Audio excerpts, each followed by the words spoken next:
Okay, good morning guys! So, ang nakita nyo is napakagandang view, no, na ina-enjoy ko daily dito sa Culyon, Palawan.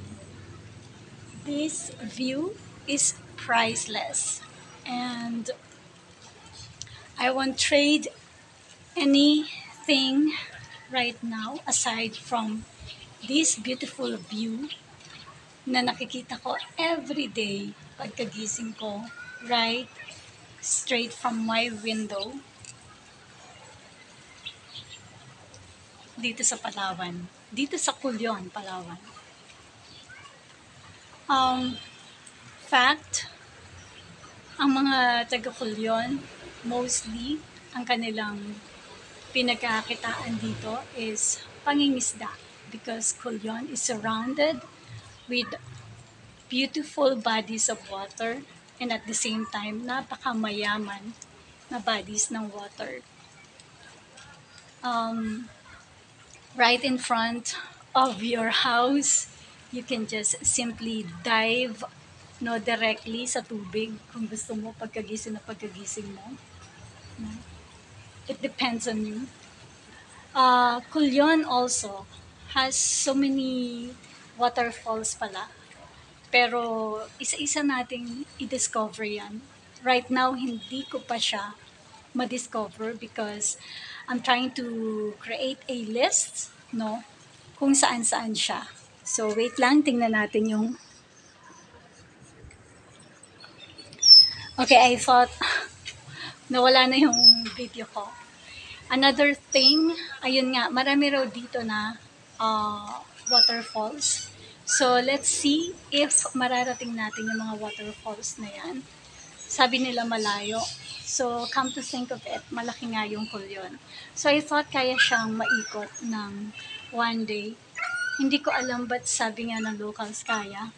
Siguro by motorbike or whatsoever. Pero malaking island siya. So, let's see kung kaya. And may isa ako na-discover bukod dun sa mini port na binabaan ko nung dumating ako dito. May major point na nandito, yun sa Philippine Ports Authority Port, na kung saan nagbabiyahe yung Montenegro. And there are also several ports na nag-ooperate dito sa Culyon wherein yung mga locals ay nakakasakay. Like this one, ayan, yung nakikita nyo sa background ko. Mga locals to na, ayan, I guess sasakay sila or going sila sa Coron kasi yung biyahe naman is 1.5 hour lang away from Coron. So, I guess these are mga underground operation, no, ng mga locals na gustong tumawid ng Culyon to Coron. And then may isa pa ako nakita kahapon doon sa gilid din ng PPA port, which is sa breakwater area, yung sa seawall siya.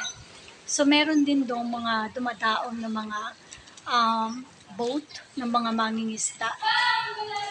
And I don't know kung pwede rin sumakay dito. Pero dito, I guess, ito ba biyahe ito ng malayo? Kasi I don't think so. Mag-island tour to eh. Diba? So may mga karga sila.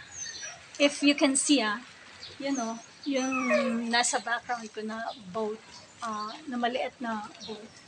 So, ayun, and right here, kung nakikita nyo, in-enjoy naman ng mga locals yung paliligo nila. Doon sa kabilang yun. Mainit yung panahon ngayon. Ang sarap magbabad sa tubig. Pero hindi pa kaya ng powers ko para magbabad. Gusto ko kasi mag-explore talaga ng mga waterfalls. So, samahan niyo ako sa mga susunod na araw. Right now, ito lang muna yung maihahatid ko sa inyo mula dito sa Culyon. And I guess mas magiging interested kayo sa mga susunod na araw ng pag-upload natin ng mga mini vlogs na kung saan bibisita tayo sa museum naman ng Culyon. Isa ito sa mga pinagmamalaki ng mga local dito at lalo na yung mga tourist na nakapunta na rin dito. Sabi nila, maganda yung Culyon Museum. So, hindi ko paalam kung ano ang makikita natin sa Colon Museum. But one thing is, i-discover natin yan sabay-sabay at samahan nyo ako. And yan lang po for now ang maihatid ko na update right here from Colon, Palawan. Let's keep thriving. And please don't forget to show some love.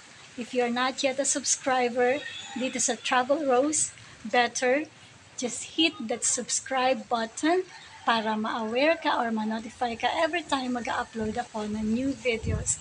I'll try to upload videos and commit myself to upload videos every day about Colon sounds and sights and sounds. Okay? Bye for now. Ayun, umalis na yung boat na nasa likod ko. And I guess, babiyahe yan outside the Colon Island. Once again, this is Travel Rose. Let's keep thriving!